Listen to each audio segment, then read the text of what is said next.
absolutely 100% injury-free. Is that correct? You got it. Robert, what was going on in other fights? You sound like a district attorney. No. No. But Injury-free. Yeah, I did say that. Yeah. Can you talk about that a little bit? How important that is and how rare that is? I think I can speak for myself, but I think for any athlete, when you go in there and you know you're 100%, not that you're not ready as far as ability-wise, but physically. And physically, athletes play with nicks and pains all the time. But to come off of the Chad Dawson fight and to be able to go back in there with that short of time with such a career injury, if it was a baseball pitcher or even a golfer, they're the two sports that my doctor said that normally guys got to sort of consider what they want to do with that type of slight or even more damaging straight through tear. So to be able to rest up for the whole complete summer of 2013, 12, excuse me, and be able to have, I believe it's 15, 16 months since I've been in the ring, or close to that. I had a really chance to rest my body coming off the first Jean Pascal fight, the second Jean Pascal fight, the first Chad Dawson fight, the second Chad Dawson fight. So I had a chance in that time. Normally it hurt other fighters, but I had a chance to actually, you know, go on vacation, heal myself, but I haven't done this stuff in years. And so that even helped my body in spite of the second fight with Chad Dawson. So what is that saying? That's not saying, and I'm not saying I have any excuse, but I'm just beforehand letting y'all know that y'all have no reason to be surprised after March 9th now. Because I went on record and I said what I said, and that means that I have to show the difference between what most will say, hey, you know, didn't throw enough punches, he wasn't active, he was, even though he didn't connect, but he was more active. You're not going to see a new Bernard Hopkins. I think I'm too old for that crap. But I think what you're going to see is something different that I'm capable of and I've shown over the years of doing. And I just don't want nobody to be surprised because I'm 100%. And that's why I said that on the interview with you, I believe. It was a conference call. Okay. Can you give us, I don't expect to get all of what we're going to see that's new, but what might we see that's new? Well, there's always a chance you see something new in a fight, especially boxing. That's boxing. But what you're going to see is Bernard avoid Cloud's strength and expose his weakness. Anybody that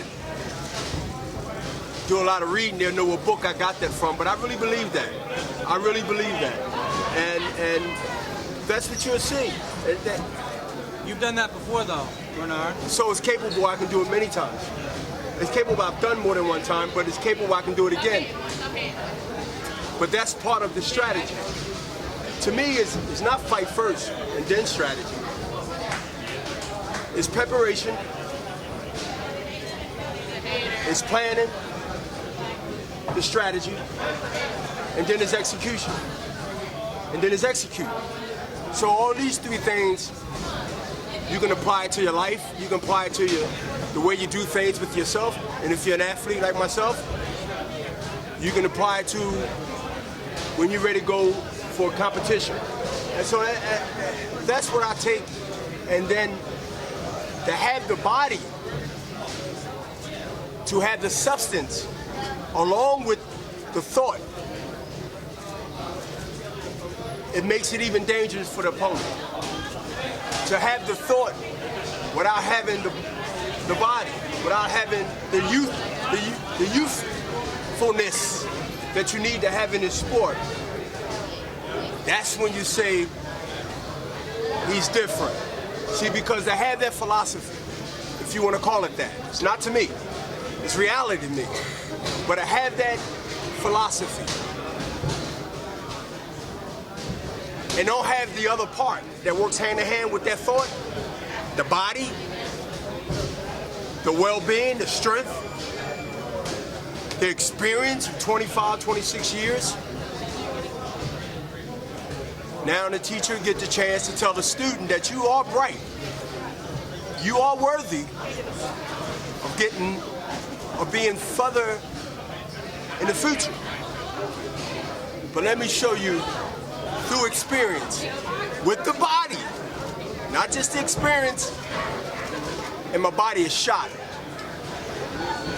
That's a problem. That's a problem. Bernard, I was asked a question, and trust me, I will be quiet even though you won't believe me. I was asked a question the other day, and it really stuck in my head, and it was a great question. It was simple. It was like, Bernard, how do you feel being 48? I asked it. I said to the guy, I said, that's a great question that I didn't hear for a long time. I don't know what a 48-year-old guy feels like. But I can tell you, back in Philly, and y'all can speak for your own self, you can speak for your own friends, your family, or whatever, your father, your mother. There's a lot of 48-year-old guys that I know they ain't in good shape. The pharmacy is making a killing off them because they get medication. They're taking 5 medications, high blood pressure, diabetes, cholesterol, whatever they got, they taking every day, right? Now, this ain't a joke. This is real serious in this country. I'm not going to get political, but this country. So when I was asked that, it's a legit question. How do you feel being 48 as of January 15th? I said, what do a 48 guy feel like? Because the average 48 guy ain't Bernard Hopkins, obviously. Let that thought simmer in your head for a minute. And as you leave today and do your other stuff, think about that. Now, if you're 40 or less and you're in terrible shape, and you can relate to what I'm saying, it ain't a jab at you.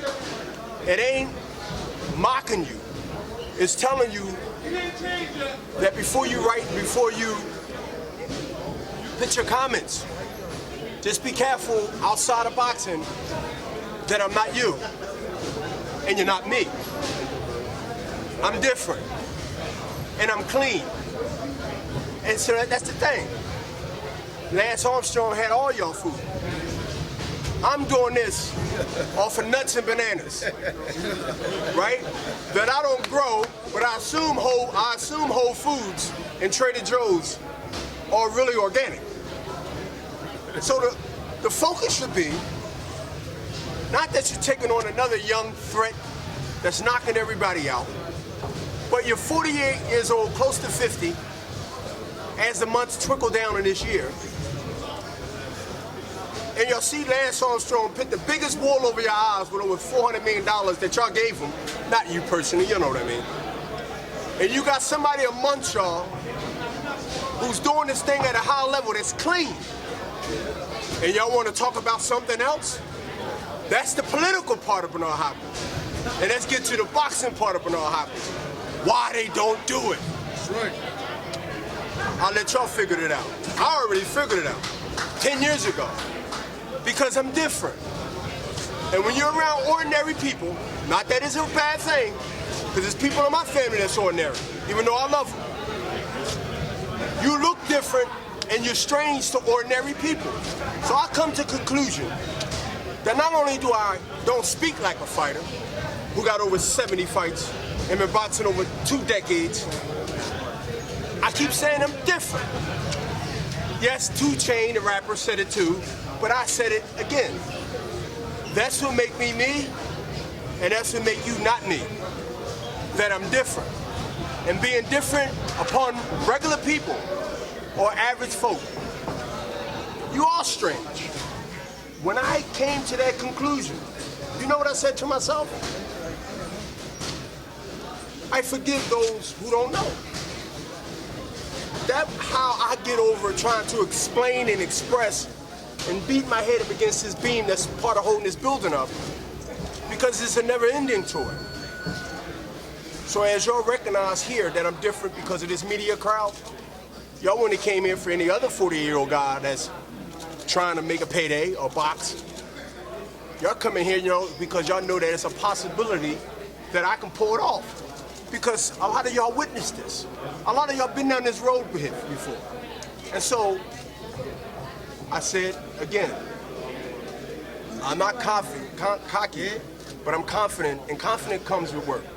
Confidence comes with knowing that you put the work in. Yeah, we all know when the ball drops, that's when things happen. And you'll see at the end. That's the risk you take. But when you prepare yourself and you know you're going in combat with all your guns, with all your bullets, and no worry about, well, it might jam, or I forgot the box at home, or you gotta go in there and do what you gotta do, then you'll see that it's different.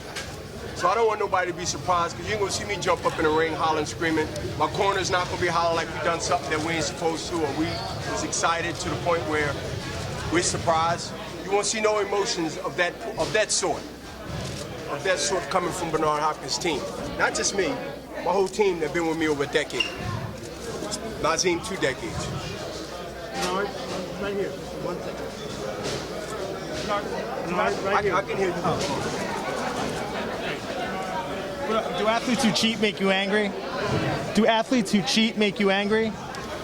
Do athletes that cheat make me angry? No. Really, it makes me say to others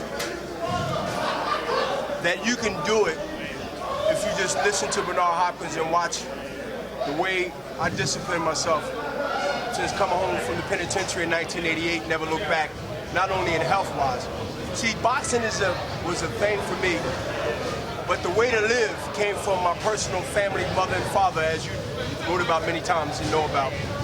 The way they live, the way they cut their life before they hit 60. So it was personal, just happened to work into my job, my occupation of what I do. But when people do things